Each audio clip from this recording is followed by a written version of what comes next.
I must say, having completed a truly bipartisan process using regular order, I am disappointed to hear that my colleagues on the other side of the aisle would like to bring back the partisan efforts to repeal the Affordable Care Act and its protections for people with pre-existing conditions and decimate Medicaid as we know it. We have already spent so much time this year having this fight, time we could have spent working on a bipartisan basis to improve our health care system and lower costs. We voted decisively in July to reject the partisan bill. And with these votes, senators on both sides of the aisle decided that we would return to regular order and work towards bipartisan health care solutions that could get at least 60 votes in the body. As I have highlighted, this kind of bipartisan approach is why we have been successful in bringing the NDAA to the floor each year.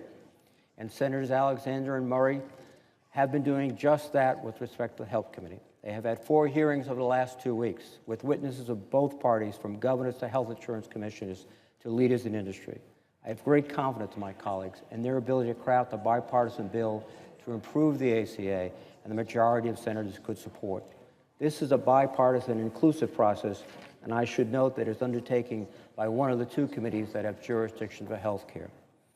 So for my Republican colleagues to now decide, after this critical work is already underway, that we are going to scratch those efforts and return instead to a partisan process in which not even Republican senators have had the opportunity to fully review the bill, makes changes, or even get analysis of the bill, I think that process is wrong. And let's not be fooled by this new effort. The legislation would have the same effect as the other versions of Trump Care we saw rejected. We have heard that the Senate Homeland Security and Government Affairs Committee will hold a hearing on the latest version of Trump Care. This is not the right process. It's not representative of the legislative process.